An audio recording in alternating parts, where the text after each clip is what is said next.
On this episode of Newt's World, shortly after taking office in 2022, Virginia Governor Glenn Youngkin issued an executive order setting the ambitious goal of cutting regulatory requirements by 25% by the end of his term. As of this month, his administration has hit the target, and Virginia's Office of Regulatory Management anticipates cutting nearly 33% by the end of his term. And what's the return on the investment? So far, it's saving Virginia businesses and citizens more than $1.2 billion a year. Virginia is showing the federal government that substantial regulatory reform can be accomplished. Here to talk about how Washington needs to act on regulatory reform, I'm really pleased to welcome my guest, Patrick McLaughlin. He is a research fellow at the Hoover Institution, where he leads the QuantGov Analytics Project with a focus on regulations and the regulatory process.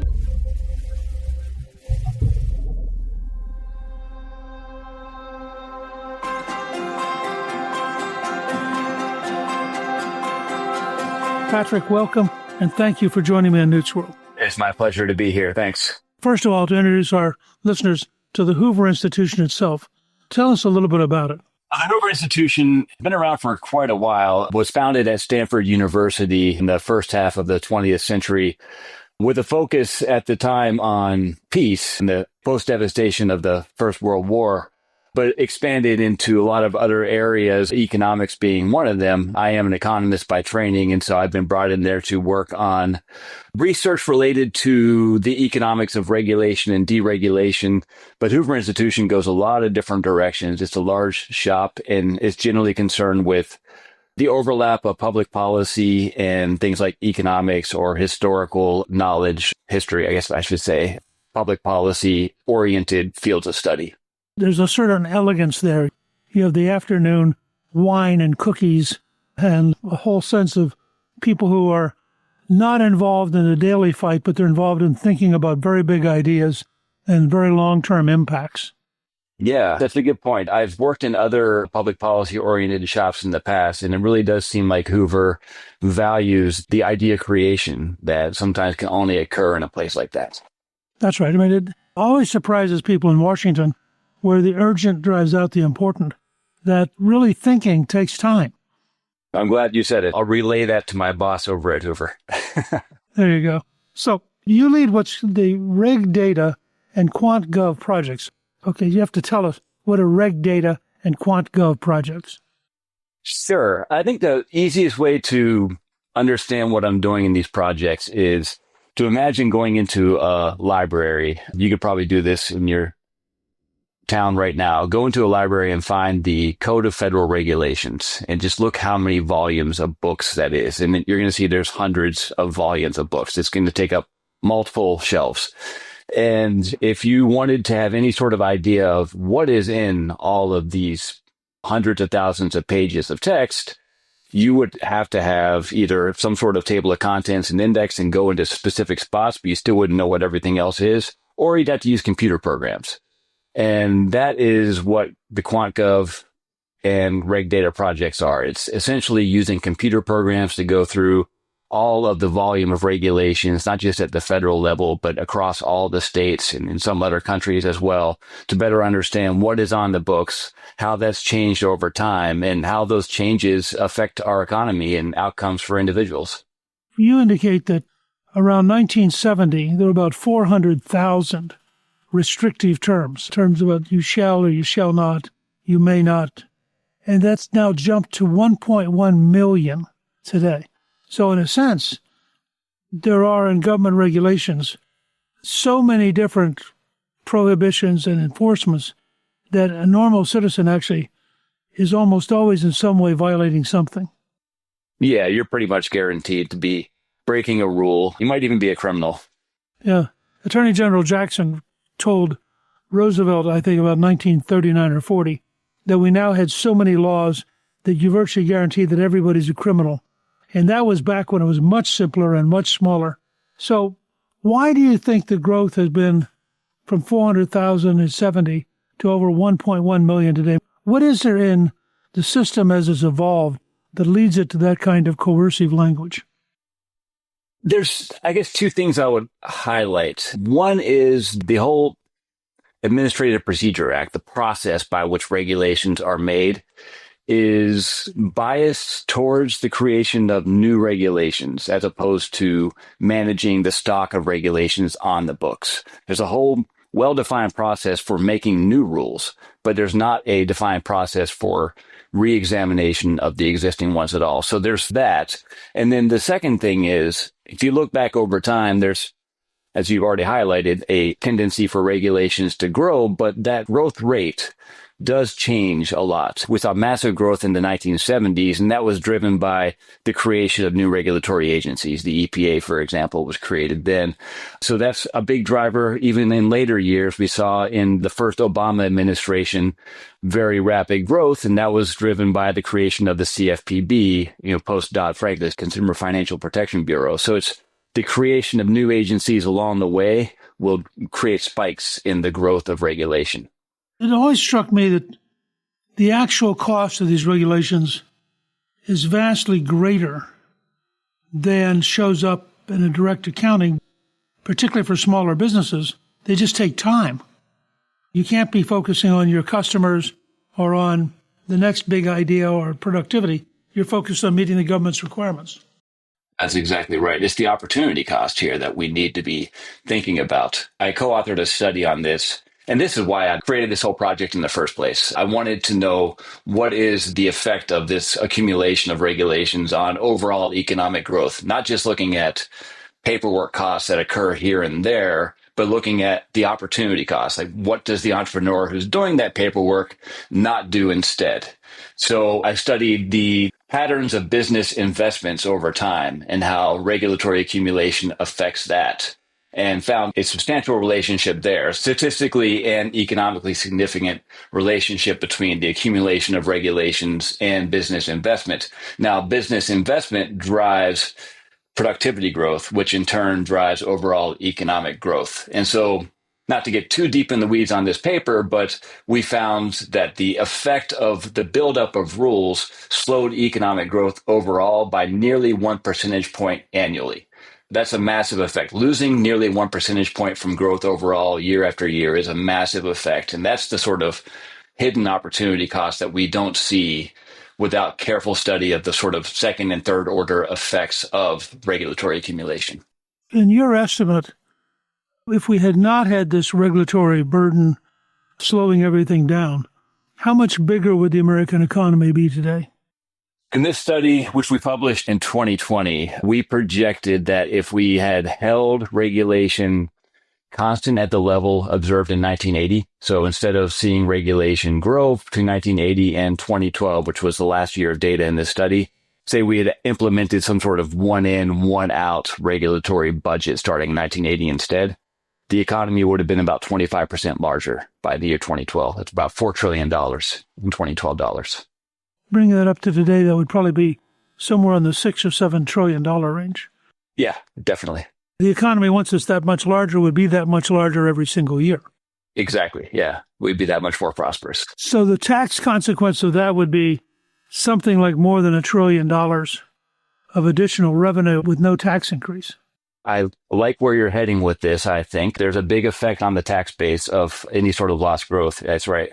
I'm passionate about getting back to a balanced budget and paying down the debt, because it's utterly crazy that we're currently spending over $1 trillion a year just on bondholders for the national debt, more than we pay on defense, for example. I mean, there seems to me there are two different things here. One is there's the question of just economic friction. And the second is there's a question of where the center of decision-making is, that we have large anonymous bureaucracies that write regulations, which then change how people function and which limit the ability to have entrepreneurial creativity and to go out and try to meet your customers in new and decisive ways, because you have to do it within a framework set by the government. Yeah, and so far we've been talking mostly about the economic friction portion of it, which I hope we don't lose sight of, but the second is really important as well. And in fact, I should mention, I just released it's a database. So I also have an affiliation with the Pacific Legal Foundation. And with them, I released a database that tries to get at that second point that you just highlighted, which is that oftentimes the regulations maybe don't even stem from congressional mandates or authorizations written by our elected officials. And sometimes the unelected bureaucrats, as people like to call the people working in the agencies, will go off in some direction that may not have any relation whatsoever to congressional mandates. So this database I put together for Pacific Legal Foundation uses AI to see if regulations have any direct or even vaguely related connection to the statutes that they cite as their authorities. And it's perhaps not surprising to you, but it was surprising to me that there's quite a few regulations that don't appear to be related to the statutes that they cite as their authorities in the first place. So, highlighting your second point, there's a problem there.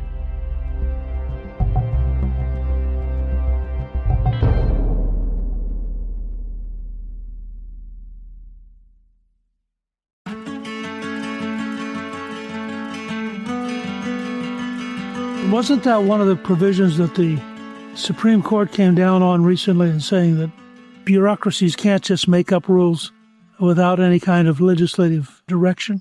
Right. So the demise of Chevron deference is what you're talking about, right? This was the Loper-Bright case.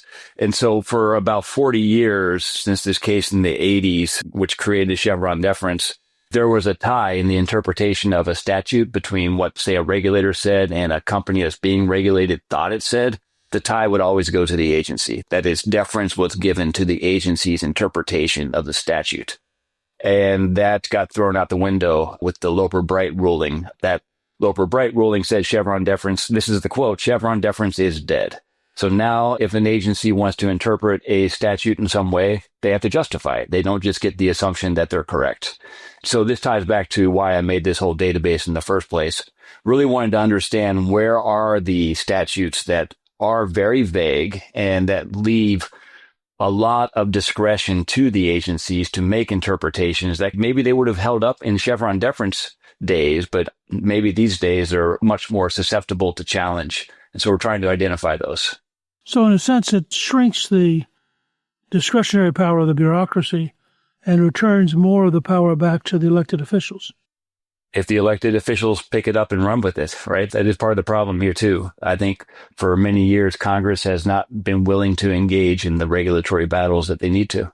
I think back in the 1930s, where Sam Rayburn, who was then chair of the Energy and Commerce Committee, really had a remarkably detailed understanding of what he was trying to accomplish and passed legislation that was much more explicit and delegated much less than the modern Congresses. The modern Congresses sort of said, we'd like to go in this general direction. Now the bureaucracy can define what that means, which is just sloppy legislation. Yeah, I agree. There's a lot of legislation like that, the latter type, the vague type that just gives a general authorization to do work in a big area for an agency, and then the agency can take that and run with it in a lot of different ways. You know, it's politically expedient, I guess, to make that kind of legislation. But I think the end result is, even if in the short run that doesn't lead to some sort of mission creep on the agency's part, in the long run, you have set that up for mission creep. Now, you also have the problem that the bureaucracies inherently slow down the process of innovation and of new things. And I think one of the examples was the Norfolk Southern case.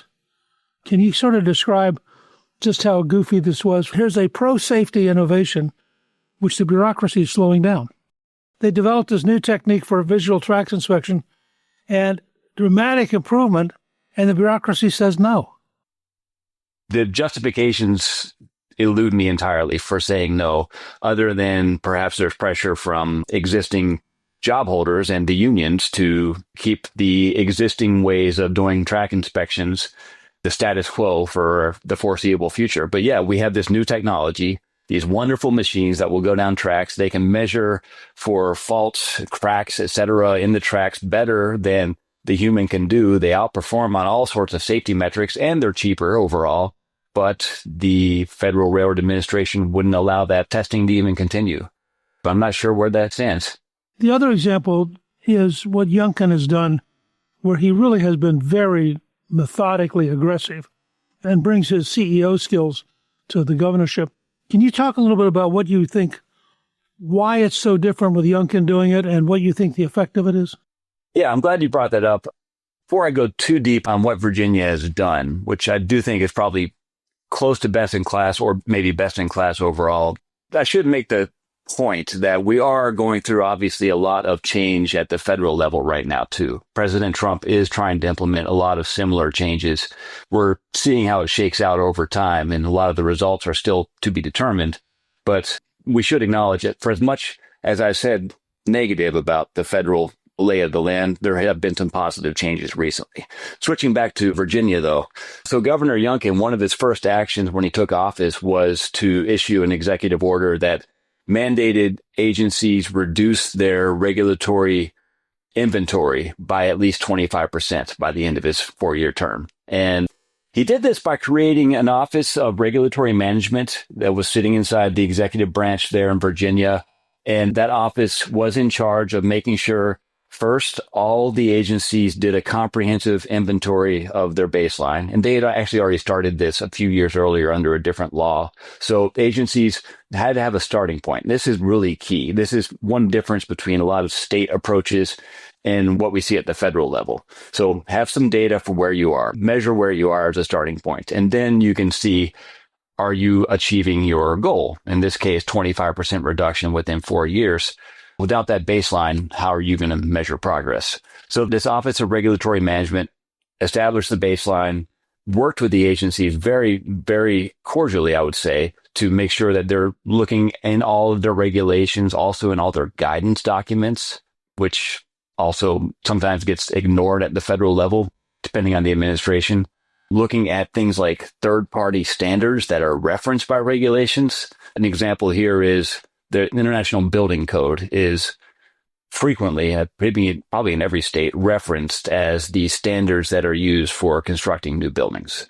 It doesn't mean that building code is republished in regulations necessarily. It might be, it might not be, but it has the force of law. So this is like a third-party set of standards, books, if you will, that become regulations. So if you want to do a comprehensive inventory, you need to look at those, you need to look at guidance documents and the regulations themselves, which is what Virginia did. So that's setting the stage. The second thing they did was work with all those agencies to figure out which regulations they could cut and not create some sort of safety or environmental hazard. This does require a lot of work. This requires subject matter expertise. It requires the regulators themselves to be bought in on the concept of streamlining and red tape reduction and look for the stuff where they can improve. Let me give you an example here. They looked at cosmetology licensing and the number of hours that a would-be cosmetologist has to go through training in order to be a licensed cosmetologist. The number when Virginia started this off, it was either 1,200 or 1,500 hours, one of those two. And they looked around at other states to say, do other states have lower requirements for how much training a cosmetologist has to go through? And they found that the mean state has about 1,000 hours. Some states have even less for requirements. And then they said, do we see different outcomes? Are they less safe because they have fewer hours required in training? And they didn't see different outcomes. So they lowered the number of hours required. And that made a big difference for all the people that were going to go become cosmetologists in Virginia thereafter. So they worked on that sort of thing, agency by agency, to identify where they can streamline, where they can cut back. And then the third thing they did was make sure that there's an economic analysis done for every single regulation. The ones that they were going to get rid of, the ones that they were going to put onto the books. All of this required data for what's the cost, what's the benefit, so you can make better decisions on what changes you wanted to make. And this, I think, is really worth highlighting because that doesn't exist pretty much anywhere else. At the federal level, you do have cost-benefit analysis applied within regulatory impact analyses, but it's only applied to typically less than 3% of all new rulemakings. The other 97%, we just fly in the dark. So that was a big innovation. All of this worked together to, as you may have mentioned, to lead to not only a 25% reduction, but 33% reduction is where they're sitting at right now for Virginia, or projected to be by the end of this year. And the economic benefits are already being reaped, I think, by the residents of Virginia. The biggest one was in housing. They were able to get rid of some of the regulations that were in the International Building Code.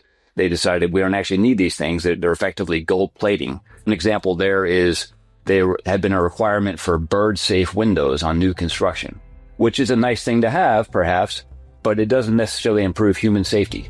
And so that's the kind of thing that you could cut away and let that be an option for those who can afford it, but not a requirement for those who want to have more affordable housing. And that led to a lot of savings.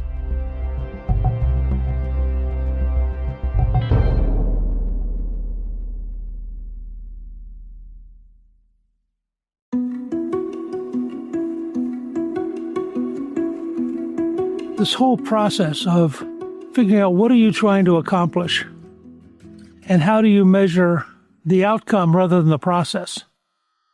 Because most bureaucracies actually can't tell you what the outcome is. Jason Saul, who's a University of Chicago professor, has developed, starting with private philanthropy, a system of saying, tell me what you're trying to accomplish. Now let me measure what does it cost per achievement. And he said the scale is unbelievable. Job training, for example, in the private sector is about 5 times less expensive than the federal government to achieve the same level of achievement. It seems to me a lot of what you're doing and he's doing actually kind of fit. What I think is an emerging sense that we need to go back and learn how to manage the regulatory process in a way that we really haven't, and also manage the investments we're making in terms of the federal government. Now, when you look at Youngkin in Virginia, from what you see around the country, has he been unusually successful, or is he part of a wave of success? Definitely a part of a wave, maybe towards the top end of the innovations that have been used in that wave. But we've seen other states cut similar amounts of regulation. Idaho has cut over 50% since 2018. Ohio has cut about 20% in the last few years. And most of these states have made these changes by executive order from the governor. Ohio was different. They did it via legislation, so that's worth highlighting briefly at least. Nebraska has made some cuts. Oklahoma has made some cuts. Texas is starting down this road. They just created their own agency to manage regulatory management better, regulatory reduction, I should say, better. We'll see where that goes, but I have high hopes for what Texas can do. So it's a bit of a wave, to address your question very directly. But I do think what Virginia did is setting some nice new examples too. One thing that's worth highlighting for Virginia also is their usage of AI. And I think this is something that the federal reformers as well as state level reformers are probably paying attention to. This goes back to the problem I was highlighting earlier. There's these economic analysis, for example, required for every single regulation. Well, that's an expensive process. And most states don't necessarily want to create new positions within the agencies to perform these analyses.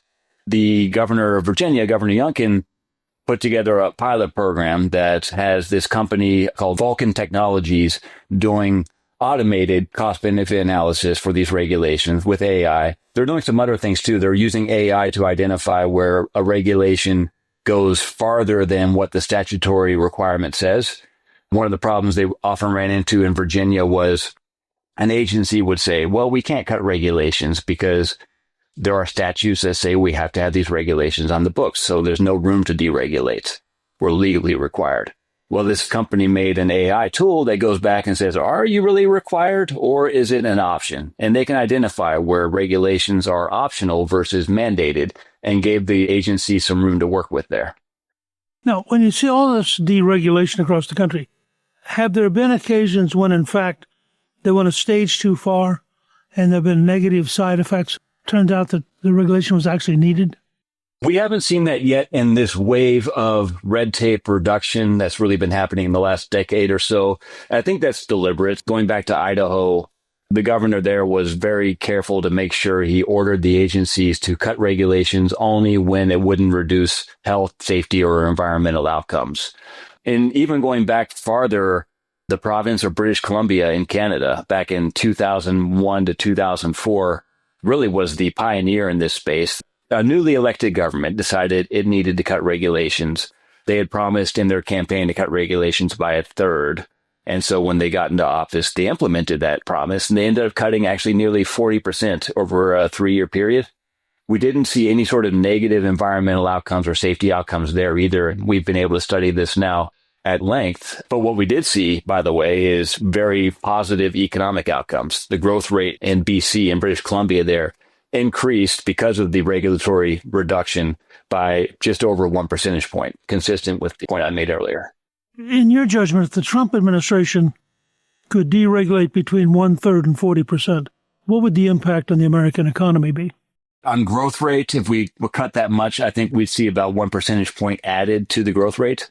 So instead of, say, 3% per year, we maybe get closer to 4% per year. And then I think we should take that a step further and think about the budgetary implications of that. If we were to deregulate, have greater growth, you'll have greater tax revenue to work with in the budget, and you can do a lot more in that space. People don't realize that 1% a year, when applied to a system the size of the U.S. economy, is a lot of money. And its compounding effect over 10 or 20 years is kind of astonishing. Right. And right now, the budget process in D.C. largely ignores both the drag that accumulated regulations are creating right now, as well as the potential gains to growth of regulatory reform. But I'd love to see that change somehow. Over the years that I've been working in this area, I've seen several bills in Congress come, but not necessarily get passed, but that would propose some sort of regulatory budget, other sorts of regulatory reforms. But when it comes to time to score that, doesn't seem to be getting scored really because it's not fiscal. When they changed the Office of the Budget to the Office of Management and Budget, they were trying to get at this very point. And I don't think that the Congressional Budget Office has had a parallel evolution. And that's probably something the two budget committees ought to look at, is how do we find a way to quantify the economic long-term advantages of a leaner, less bureaucratic, and less regulatory overburden kind of system. I think that's a very, very useful point. Patrick, I want to thank you for joining me. I want to let our listeners know they can find out more about the work you are doing at the Hoover Institution by going to hoover.org. They can also subscribe to your blog, Third Order, about the economics of regulation and deregulation on Substack by going to thirdorder.substack.com.